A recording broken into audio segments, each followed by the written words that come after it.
لیکن اصل بات جو ہے میں آپ کو بتانا چاہتا ہوں، یہ ہے سائیڈ ایشو. اصل ایشو ہے فلسطین کا جو شروع ہونے والا ہے. بھٹی دہکے گی وہاں.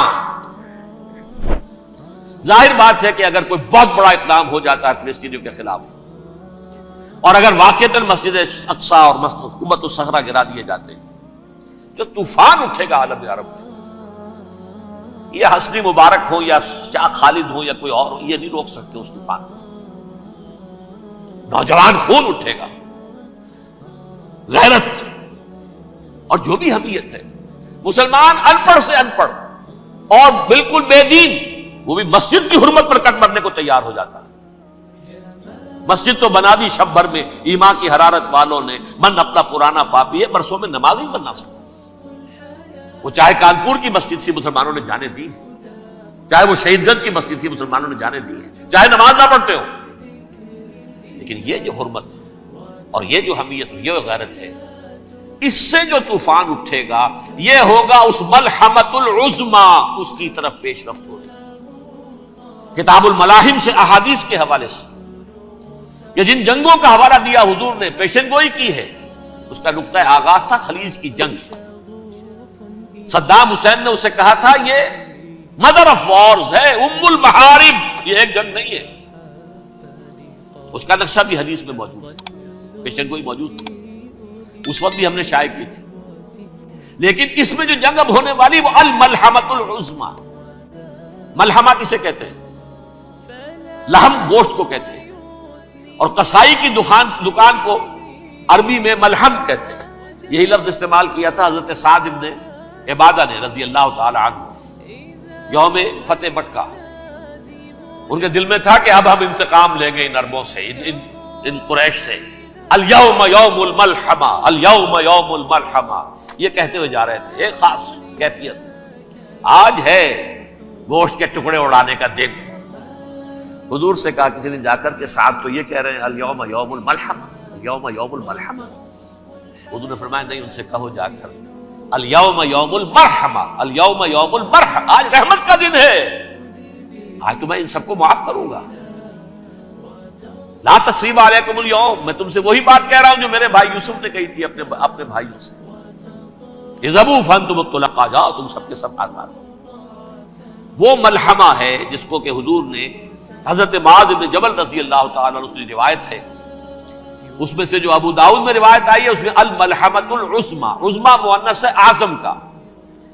آپ کہتے ہیں جنگ عظیم اول، جنگ عظیم دو. عظیم کا باپ ہو گیا اعظم، سب سے بڑا، اور اس کا مؤنث ہے سب سے بڑی، عظما. الملحمۃ العظما، سب سے بڑی لڑائی. میرے نزدیک یہ وار کے معنی میں نہیں ہے، بیٹل کے معنی میں نہیں. لیکن جو لڑائی جو ہے بیٹل ہونی ہے، جس کو کہ یہ لوگ، یا چونکہ میں نے کہا تھا شروع میں کہ سرما ہے میری آنکھ کا خاک حجاز و حول قدس. نیو ٹیسٹمنٹ کی آخری کتاب ہے the book of revelation, revelation of saint John.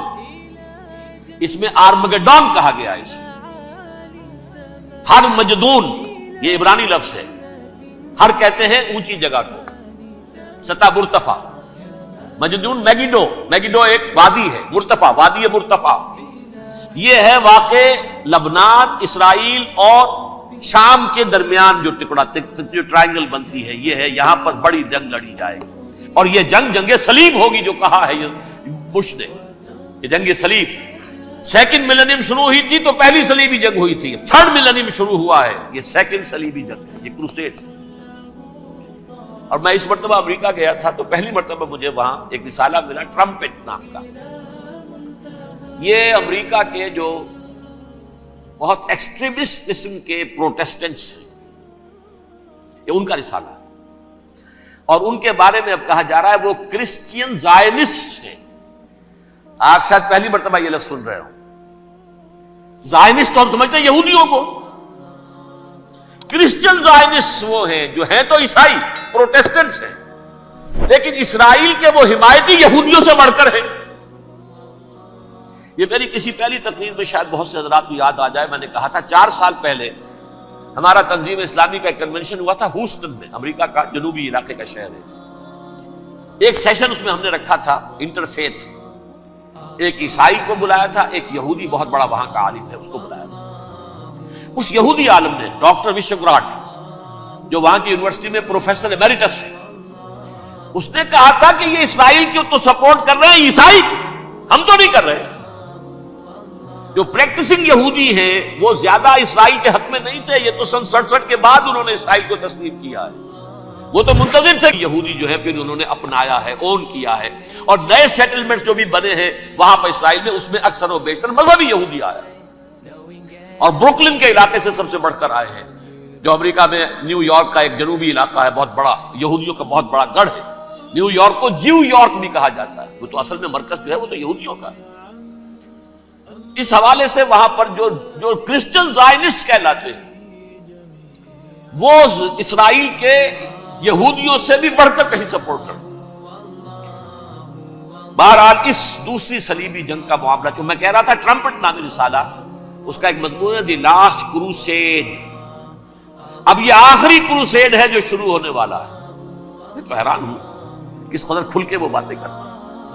Roman Catholics کو وہ کہتے ہیں کہ یہ شیطان ہے، یہ پوپ شیطان ہے، یہ یورپ کو اس نے جمع کیا ہے کرسچینٹی کی بنیاد پر، اور اس میں زیادہ تر کیتھولکس ہیں۔ آپ کو معلوم ہے برطانیہ بڑی مشکل سے شامل ہوا ان کے ساتھ، اس لیے کہ وہ پروٹیسٹنٹس کا سردار تھا، ابھی پوری طرح نہیں ہے۔ یورپ جو ہے وہ رومن امپائر دوبارہ یہ کھڑی کر رہا ہے، اور در حقیقت یہ جو ہے یہودیوں سے بھی چھیننا چاہتے ہیں اسرائیل کو اور فلسطین کو، اور مسلمانوں سے بھی، اور یہ وہی کروسیڈ جو تھے اربن ثانی کے، اس کی تیاری کر رہے ہیں تاکہ وہاں پر عیسائی حکومت قائم ہو جائے۔ بیت حضرت مسیح پیدا ہوا بیت لحم کہاں ہے؟ وہی ہے کہ نہیں؟ جہاں سے ریزریکشن ہوا ان کے خیال میں وہ کہاں ہے؟ وہیں پر ہے کہ نہیں؟ بڑے بڑے گرجے ان کے وہی ہیں۔ اس اعتبار سے ان کا کہنا یہ ہے یہ لاسٹ کروسیڈ کی تیاری ہو رہی ہے، یہ کیفور، اور ان کا کہنا یہ ہے یہ پوری طاقت نیٹو کی جو ہے، یہ پہلے جرمنی سے لائی گئی بوسنیا، انہوں نے خود وہاں جنگ کروائی، انہوں نے خود وہاں پر ایتھنک کلینسنگ کروائی، پھر خود مصالحت کے لیے آ گئے، پھر کوسوو میں انہوں نے خود آگ بھڑکائی۔ یہ میں نہیں کہہ رہا، یہ وہ ٹرمپٹ رسالہ امریکہ سے چھپنے والا پروٹیسٹنٹس کا رسالہ ہے جو یہ کہہ رہا ہے۔ پھر انہوں نے کوسوو کے اندر کروایا، اور پھر وہ وہاں پر پیس فورس کی حیثیت سے آ گئے۔ اب وہ میسیڈونیا میں کروا رہے ہیں اور وہاں داخل ہو گئے ہیں۔ اگلا قدم ان کا سائپرس ہوگا، سائپرس میں ترکوں کو اور وہ گریکس کو لڑائیں گے اور وہاں آ جائیں گے، وہاں سے ایک چھلانگ لگائیں گے اور یہ فلسطین میں پہنچیں گے، اور یہ وہاں پر ایک رومن امپائر، اپنی پرانی رومن امپائر کی طرح کی رومن کیتھولک ریاست قائم کرنا چاہتے ہیں۔ تو وہاں امریکہ کے عیسائیوں میں بھی کوئی ایک طبقہ نہیں ہے، کیتھولکس بھی ہے، کیتھولکس زیادہ نہیں ہے ہمدرد، لیکن اپنی پرانی رومن امپائر کی طرح کی رومن کیتھولک ریاست قائم کرنا چاہتے ہیں۔ تو وہاں امریکہ کے عیسائیوں میں بھی کوئی ایک طبقہ نہیں ہے، کیتھولکس بھی ہے، کیتھولکس زیادہ نہیں ہے ہمدرد، اور یہودیوں کے ساتھ ان کا پورا معاہدہ۔ اب پورا عیسائی ورلڈ جو ہے ویسے تو مجموعی یہودیوں کے شکنجے میں ہے، البتہ ان کے اندر بھی جھگڑے ہیں۔ جو وہاں پر وائٹ کرسچن ملیشیاز ہیں وہ ایکسٹریمسٹ ہیں کیتھولکس، ان کے نزدیک دشمن نمبر 1 یہودی، دشمن نمبر 2 مسلمان، دشمن نمبر 3 جو یورپ میں کالے ہیں، افرو امریکن، چاہے وہ عیسائی ہو گئے ہوں، کوئی بھی ہو، یہ 3 دشمن ہیں جن سے انہوں نے کلینز کرنا ہے، صاف کرنا ہے ان کے خیال کے مطابق امریکہ کی سوسائٹی، اولاً یہود، پھر مسلمان، اور پھر یہ جو کالے ہیں۔ لیکن دوسری طرف پروٹیسٹنٹس کے اندر ایکسٹریمسٹ وہ ہیں جنہیں کہا جا رہا ہے یہ کرسچین زائنسٹ ہیں، یہ اسرائیل کے، اسرائیل سے بڑھ کر سپورٹرز۔ بہرحال یہ اب جنگ ہوگی، اس کا نتیجہ کیا نکلے گا یہ تو اللہ ہی جانتا ہے۔ اب میں آخری بات کی طرف آ رہا ہوں۔ آخری نتیجہ تو جو بھی کچھ اپس اینڈ ڈاؤنز آئیں گے، تلک الایام نداولھا بین الناس، آخری نتیجہ ڈراپ سین وہ یہ ہوگا کہ اللہ کے دین کا بول بالا ہوگا، اور پوری دنیا پر، پوری مخلوقات کے اندر مقصد تخلیق، کلائمیکس آف کریشن محمد الرسول اللہ صلی اللہ علیہ وسلم، دین کی تکمیل محمد الرسول اللہ صلی اللہ علیہ وسلم، اور اس خلافت عرضی کے لیے جو حضرت آدم کو خلافت دی گئی تھی، جب اس میں وہ خلافت پوری دنیا پر قائم ہو جائے گی، اس کا مقصد پورا ہو جائے گا۔ and that will be the beginning of the end. اس کے بعد قیامت. آخری نتیجہ تو یہ نکلنا ہے. اس سے پہلے سزائیں ہمیں بھی مل رہی ہیں. اور یہاں میں کانٹے کی بات جو چھوڑ گیا تھا اس کو بیان کر دوں. اللہ نے اس مغضوب علیہم قوم کو، اس ملعون قوم کو کیوں اب تک چھوٹ نہیں رکھی؟ میں بتا چکا ہوں یہ بڑے عذاب کے مستحق ہو چکے تھے حضرت عیسیٰ علیہ السلام کے زمانے میں. چھوٹتی ہے ابھی تک ہے، بلکہ ایک مرتبہ ابھارا ہے. 1900 برس کے بعد ابھرے ہیں یہ. بالفور ڈیکلریشن 1917 سن 70 عیسوی کے بعد، تقریباً 1900 برس، 1850 برس تو ہے کم سے کم. پھر creation of Israel 1948، 1967 extension of Israel, یروشلم پر قبضہ. یہ سارا جو ہے کیوں ہے؟ اللہ تعالیٰ اس خیر امت محمد صلی اللہ علیہ وسلم اس کے بہترین حصے کو سزا ان ملعونوں کے ہاتھوں دے رہا ہے. کیوں؟ جو جرم انہوں نے کیا تھا وہی ہم نے کیا. انہوں نے اللہ کی کتاب کو پیٹھ کے پیچھے پھینکا. نبذ فریق من الذین اوتوا الکتاب کتاب اللہ وراء ظہورہم، ہم نے اپنی پیٹھوں کے پیچھے پھینکا. کولونیل رول سے آزاد ہوئے، کہیں اسلامی قانون نافذ کیا، کہیں اسلامی نظام قائم کیا. تو جو جرم ان کا تھا وہی ہمارا ہے. اور ہم خیر امت ہیں، اور ہمارے میں سے خیر ترین عرب ہے. ان پر اللہ کا فضل، ان کی مادری زبان میں اللہ کی کتاب موجود ہے. پھر انہوں نے اللہ کے دین کو پیٹھ دکھائی. جو ملک آزاد ہوا کولونیل رول سے، یا اس نے قبلہ کر لیا اپنا ماسکو کی طرف، یا کر لیا واشنگٹن کی طرف. کسی نے مکے کو قبلہ بنایا. یہ بدترین سزا ہے. ویل للعرب من شر قد اقترب. اور ترمذی شریف میں تو یہاں تک روایت ہے من اقتراب الساعۃ ہلاک العرب. محترمہ نام میں بھول رہا ہوں، انہوں نے پوچھا کہ عرب اس دن کہاں ہوں گے؟ فرمایا العرب یومئذ قلیل. بہت کم. آخری خاتمہ ہونا ہے یہود کا حضرت مسیح علیہ السلام کے ہاتھوں.